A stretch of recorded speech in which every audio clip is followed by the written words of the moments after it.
کاروبار میں انویسٹ رقم کا منافع کس طرح جائز ہے؟ یعنی کسی کو رقم دی ہے کہ وہ کاروبار میں لگا لے اور مجھے پروفٹ دے، یہ انہوں نے سوال پوچھا ہے۔ اس طرح کاروبار جائز ہے کہ آپ کی رقم ہو اور وہ فزیکلی تگ و دو کر رہا ہو تو اس کے پروفٹ میں جتنی کمی یا پیشی یا نقصان یا فائدہ ہوتا ہے اس حساب سے انویسٹ کرنے والے کو پروفٹ دیا جائے گا۔ یہ جائز ہے، اس کو سود نہیں کہتے۔ میں نے 5 لاکھ آپ کو دیا ہے، آپ اس سے کام کر رہے ہیں تو اس کا جو پروفٹ آتا ہے تو ظاہر ہے میری رقم ہے، آپ کی کوشش ہے، تو میں بھی اس پروفٹ کا حصے دار ہوں، لیکن پہلے طے کرنا پڑے گا کہ کتنے % پروفٹ میرا ہوگا اور کتنے % آپ کا۔ 50-50 ہے یا جتنا بھی طے ہوتا ہے دونوں کے درمیان، اس حساب سے پروفٹ لینا جائز ہے، اس کو سود نہیں کہتے، کیونکہ اس نے اپنی رقم ڈالی ہوئی ہے کاروبار میں اور وہ کاروبار جو کر رہا ہے رقم اس کی ہے، تو یہ اس کی جو بچت ہوگی، پروفٹ ہوگی، دونوں میں تقسیم ہوگی۔ کم ہوئی ہے تو کم تقسیم ہو جائے گی، زیادہ ہوئی ہے تو زیادہ، لیکن فکس نہ کیا جائے۔ فکس کا جو معاملہ آتا ہے وہ سود کے زمرے میں ہے کہ آپ 5 لاکھ دیتے ہیں اور کہیں جی مجھے 10,000 منتھلی دیتے رہیں، نفع نقصان آپ کا ہے، تو ایسے نہیں ہوگا، یہ درست نہیں ہے۔ جو بھی اس کی پروفٹ ملے اس کے اندر شیئرنگ ہوگی، فکس اماؤنٹ نہیں لیں گے، یہ پھر سود کے زمرے میں آئے گا۔ ایک انہوں نے پوچھا ہے جماعت کے بغیر فرض نماز کا حکم۔ بھائی احادیث میں تو جماعت کا ہی حکم ہے، لیکن کوئی مجبوری ہو، کوئی وجہ ہو تو اکیلا بھی گھر میں پڑھ سکتا ہے، نماز تو ہو جاتی ہے، لیکن جماعت کے ساتھ آنے کا حکم ہے۔ اللہ کے نبی صلی اللہ علیہ وسلم فرمایا جو جماعت میں نہیں آتے مسجد میں، میرا دل کرتا ہے میں اپنی جگہ نماز پڑھانے کا کسی صحابی کے کہوں اور خود گھروں میں جا کر دیکھوں کہ کون لوگ صحیح سلامت جو جماعت میں نہیں پہنچتے اور پھر ان کے گھروں کو آگ لگانے کا حکم دوں۔ یعنی اتنی وعید ہے کہ جماعت نہ چھوڑیں۔ کوئی بہت زیادہ بیمار ہے، چل نہیں سکتا، کوئی اور وجہ ہے تو وہ تو ایک مجبوری آ گئی، لیکن بلا وجہ گھر میں نماز فرض پڑھنا یہ تو بالکل غلط بات ہے۔ نماز تو ہو جائے گی لیکن وہ فضیلت اور 27 گنا کا جو حکم ہے وہ پورا نہیں ہوگا۔ فرض جماعت کے ساتھ پڑھیں، سنتیں وغیرہ گھر میں پڑھیں، یہ تو حضور صلی اللہ علیہ وسلم سے ثابت ہے۔ اگلا سوال ہے دوسرے شہر میں ملازم ڈیلی جو لوٹے گا اس کی قصر نماز کا کیا حکم ہے؟ یعنی 85 کلومیٹر سے زائد اگر کوئی سفر پہ جا کر ڈیوٹی کرتا ہے، اس کا سفر 85 کلومیٹر سے زیادہ ہے اور پھر وہ واپس بھی آ جاتا ہے تو پھر وہ قصر نماز پڑھے گا یا پوری، کیا حکم ہوگا؟ یہ مجھے یاد آ رہا ہے جہاں تک چودھری مقبول مرحوم نے بھی یہ سوال ایک دفعہ پوچھا تھا۔ بھائی دوران سفر وہ قصر کرے گا، سفر کے دوران اگر نماز کوئی آ گئی ہے تو قصر کرے گا، لیکن وہاں منزل مقصود پر پہنچ کر اور یہاں گھر میں پوری پڑے گا، کیونکہ سفر کی شرط ہے کہ 15 دن سے کم کا سفر ہو، پھر وہاں رہ کر قصر پڑھ سکتا ہے۔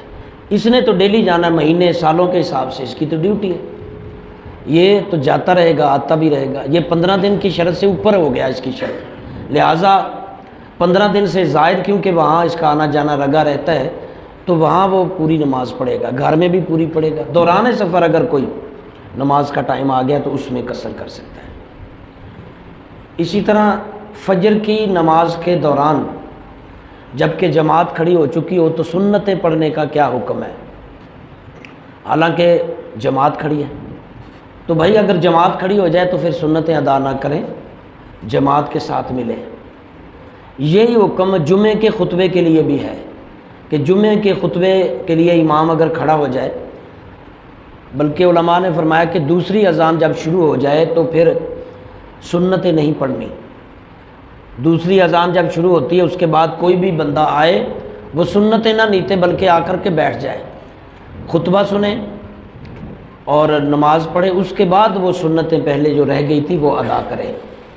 خطبہ واجب ہے، سنت ہے، یہ ہو نہیں سکتا کہ آپ واجب کو چھوڑ دیں اور سنت کو پکڑ لیں. پہلے واجب ہے نا، اب خطبہ کیونکہ واجب ہے وہ شروع ہو چکا ہے، تو اب پہلے واجب کو ادا کرو، پہلے خطبہ سنو. یہ اب جو سنت رہ گئی یہ بعد میں ادا کر لیں. تو جب جمعے کی دوسری اذان خطبہ شروع ہو جائے تو سنت نہیں پڑھنی، بیٹھ جاؤ. اسی طرح فجر کی جماعت کھڑی ہو جائے یا کوئی بھی جماعت کھڑی ہو جائے تو سنت نہیں پڑھیں بلکہ جماعت کے ساتھ مل جائیں. اگر آپ نے جماعت کھڑے ہونے سے پہلے سنت شروع کی ہے تو پڑھ لیں تاکہ وہ پھر آپ کی رکعت ضائع نہیں ہوگی، رکعت ضائع ہونے سے بچائیں.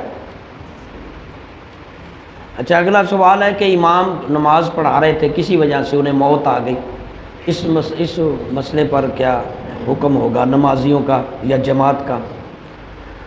اللہ معافی دے. آج کل تو ابھی پچھلے ہفتے میں نے 2 خبریں مختلف ممالک سے سنی تھیں کہ امام پر جا کر چھریوں سے حملہ کر دیا. 4 سطریں پیچھے لگی ہوئی ہیں، جب وہ سجدے میں چلے گئے تو 4 سطریں کراس کر کے چھرا ہاتھ میں لے کے جا کے اس نے امام پہ حملہ کر دیا. امام بے ہوش ہو گئے، پتہ نہیں بعد میں وہ جانور ہوئے کہ نہیں. ایک اور ملک میں بھی ایسا ہوا، انگریزوں کے 2 ملکوں میں، ملیشیا میں.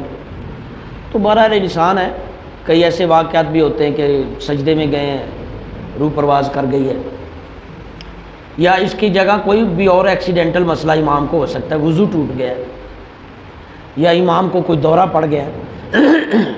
امامت کراتے ہوئے جب وہ امامت کے قابل نہ رہے تو پھر اس کے پیچھے کھڑے ہوئے بندے کو حکم ہے کہ وہ پاؤں گھسیٹتے ہوئے امام کی جگہ باقی نماز جاری رکھے. اگر امام کا وضو ٹوٹا ہے تو وہ خود ہی پیچھے سرکنا شروع ہو جائے گا، پیچھے کھڑے ہوئے لوگوں کو پتہ چل جائے گا کہ اب یہ وضو کرنے کے لیے جانا چاہتے ہیں، ان کا وضو نہیں رہا. تو وہ پیچھے کھڑا ہوا شخص آگے سرک کر قدم گھسیٹ کر اس کی جگہ پہ جا کے باقی نماز جاری رکھے. اور اگر اس دوران کہ وہ امام صاحب واپس آ گئے، جماعت ختم نہیں ہوئی تھی، تو پھر واپس آ کے امام اس کو بیک پہ ہاتھ لگائیں گے، سبحان اللہ کہیں گے، تو وہ پھر پیچھے اپنی جگہ پہ آئے، امام باقی نماز کنٹینیو رکھے. آپ کو میں نے پچھلے دنوں مسئلہ بھی بتایا تھا، اگر دوران جماعت آپ کا وضو ٹوٹ جاتا ہے، آپ چلے جائیں وضو کریں اور واپس آ کے پھر جماعت اگر جاری ہے تو شامل ہو جائیں. اس دوران وضو کے دوران آپ کی 1 یا 2 رکعت نہیں آپ شامل تھے، گزر گئی ہیں، تو آپ کی نماز ہو گئی. آپ کی 1-2 رکعتیں جو وضو کے دوران امام گزار چکا ہے وہ آپ کی امام نے ادا کر دی ہیں. آپ آ کے پیچھے کھڑے ہو جائیں، جتنی باقی نماز ہے چاہے اتحیات میں آپ ملیں، جتنی باقی ہے وہ اس میں شامل ہو جائیں اور سلام پھیر لیں، بس آپ کی نماز ہو گئی. لیکن اگر آپ نے وہاں وضو کے دوران جب وضو کرنے گئے ہیں وہاں باتیں شروع کر دیں، فون سننا شروع کر دیا، پھر نہیں، پھر آپ کی جو پہلے نماز بھی ادا ہوئی تھی امام کے ساتھ وہ بھی ختم ہو گئی. اب آپ نے واپس آ کے دوبارہ سے، یہ مسئلے بڑے اہم ہیں جو میں بیان کر رہا ہوں، یہ معمولی سی مسئلے نہیں ہیں، یہ وہ ہیں کہ اکثر لوگوں کو نہیں پتہ. اگر وہاں بات کر لی ہے وضو کے دوران تو پھر اس کی پہلی نماز بھی ختم جو امام کے ساتھ پڑھی تھی. اب پھر سے وہ نیت کرے گا، جتنی اس کو رکعت جماعت سے مل گئی باقی وہ کھڑا ہو کے نماز پڑھے گا. تو امام کا بھی مسئلہ یہی ہے، وضو کر کے اگر واپس آتا ہے تو وہ باقی نماز جتنی وہ کرا چکا ہے پچھلا آدمی تو باقی وہ کنٹینیو رکھیں، نماز پوری کر لیں. لیکن امام صاحب کے بیک میں اس لیے کہتے ہیں کہ بیک میں وہ لوگ کھڑے ہوں جو نماز پڑھا سکیں. امام کے بیک میں زیادہ تر وہ لوگ کھڑے ہونے چاہیے جو جماعت کرا سکیں، تاکہ کبھی امام کا کوئی مسئلہ ہو تو وہ اس کی جگہ لے لیں اور باقی نماز جاری رکھیں. لیکن یہ بھی ہے کہ امام پر جیسے حملہ ہو گیا، ابھی اب میں نے بتایا مختلف ملکوں میں، تو ایسی صورت میں کہ آپ وہ حملہ ہو گیا تو امام وہاں تڑپتے رہے اور آپ نماز جاری رکھیں، ایسے نہیں ہوگا. نماز توڑنے کے عذر کے اندر یہ بھی شامل ہے کہ آپ نماز پڑھ رہے تھے، کسی پہ حملہ ہو گیا، کوئی جھگڑا ہو گیا، کوئی آگ لگ گئی ہے، کوئی سرکٹ ہو گیا، کوئی حادثہ ہو گیا، تو آپ نماز توڑ دیں، آپ کو گناہ نہیں ملے گا. تو ایسی صورت میں جب امام بے ہوش ہو گئے ہیں یا کسی نے حملہ کیا تو آپ نماز توڑ دیں، آپ پہ کوئی گناہ نہیں. اس کو پکڑیں جس نے حملہ کیا ہے، اس کو نہ جانے دیں. اتنی شرافت نہ دکھائیں کہ آپ نماز جاری رکھیں اور بس وہ امام صاحب کو پھڑکا کے راہ پڑے. ایسا نہیں ہے. آپ امام کے محافظ ہیں، آپ امام کے گارڈ ہیں، آپ کا امام ہے، امام باپ کا درجہ رکھتا ہے. اللہ کے نبی صلی اللہ علیہ وسلم نے ایک عید کے موقع پر مختلف نصیحتیں کرتے ہوئے یہ بھی اس میں فرمایا تھا کہ اپنے عالم اپنے امام کی جو قدر کرے گا اللہ تعالیٰ انہیں دونوں جہانوں میں سرفراز فرمائے. یہ حدیث میں انشاءاللہ عید کے دن کوشش کروں گا آپ کو سناؤں، وہ ڈھونڈ کے نا حدیث دوبارہ پڑھ کے میں آپ کو سناؤں. اس میں آپ نے 3 باتیں جو بیان واضح کی تھی ایک یہ تھا کہ بچوں کو ادب سکھاؤ، بچوں کو ادب سکھاؤ، بچوں کی تربیت اچھی کرو، اور اپنے امام اپنے استاذ عالم کی قدر کرو تاکہ دین پھیلتا رہے۔ اب آپ روزانہ صبح مسئلے سنتے ہیں، آپ نہیں سنا سکتے کیونکہ میری فیلڈ میں 20-40 سال گزر گئے ہیں پڑھنے پڑھانے میں، آپ نے یہ دورانیہ نہیں گزارا۔ میں موٹر سائیکل مکینک نہیں بن سکتا حالانکہ وہ ان پڑھ بھی ہوگا، میں ٹیلر ماسٹر نہیں بن سکتا حالانکہ وہ ان پڑھ بھی کیوں نہ ہو، لیکن ٹیلر ماسٹر اسی طرح جیسے میں ٹیلر ماسٹر نہیں بن سکتا، میں موٹر سائیکل مکینک نہیں بن سکتا، میں مستری میں نہیں بن سکتا، اسی طرح وہ مستری، وہ مکینک، وہ ٹیلر ماسٹر، امام بھی نہیں بن سکتا۔ اس نے میرے والا علم ہنر نہیں لیا۔ جو جس کے پاس علم ہنر ہے وہ اس کے فیلڈ میں اس کی قدر ہے۔ تو علماء جو ہے وہ ساری فیلڈوں سے بہترین فیلڈ ہے۔ اللہ تعالیٰ کے نبی صلی اللہ علیہ وسلم فرمایا جس نے عالم کی قدر کی اس نے نبی کی قدر کی، جس نے عالم کی زیارت کی اس نے نبی کی زیارت کی، جس نے عالم سے ہاتھ ملایا اس نے نبی سے ہاتھ ملایا، فرمایا میں اسے جنت میں لے کے جاؤں گا۔ تو ہماری جاہلیت ہے، لا علمی ہے، ہم سمجھتے ہیں کہ شاید عالم جو ہے وہ کوئی فرشتہ ہوگا۔ بھائی نہیں، آپ کی طرح ہے، وہ بیمار بھی ہوتا ہے، اسے بھی بخار ہوتا ہے، اسے بھی بھوک لگتی ہے، اس کی بھی مجبوریاں ہیں، اسے بھی کام پڑ جاتا ہے جیسے آپ کو پڑتا ہے، اس نے بھی جانا ہے۔ پچھلے دنوں میں ایک صاحب مجھے کہہ رہے ہیں کہ آپ کبھی کبھی نماز میں مس ہو جاتے ہیں۔ میں نے کہا اوور آل سرکاری 2 چھٹیاں ہفتے میں، ہفتہ اتوار، اور مہینے میں 8، اور 2 ویسے الاؤ ہیں۔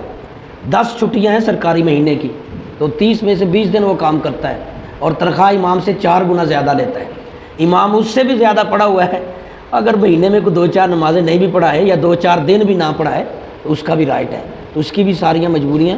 تو امام کی بھی چھوٹی موٹی نظر انداز کر کے آپ اس کا علم ہنر دیکھیں، اس کے اندر رنگ نہ دیکھیں، اس کا قد نہ دیکھیں، اس کی خامیاں نہ دیکھیں، آپ نے دیکھنا ہے کہ اس کے پاس ہنر ہے۔ کبھی ڈاکٹر کالا ہو، دھبا ہو، آپ نے اس کی بے قدری نہیں کی، آپ پوری فیس دیتے ہیں، یقین رکھتے ہیں کہ یہ ڈاکٹر ہے۔ ٹیلر ماسٹر جیسا بھی گندا مندہ ہو، آپ پورا یقین رکھتے ہیں، آپ سلائی پوری دیتے ہیں، آپ اس کے پاس جاتے ہیں۔ اسی طرح عالم جیسا بھی ہو، میں نے عرض کیا تھا کل، گناہ کبیرہ کا عادی نہ ہو، اس کے علاوہ خامیاں سب میں ہیں، تو آپ اس کے علم ہنر کی قدر کریں گے، اس کا اللہ اجر دے گا انشاءاللہ۔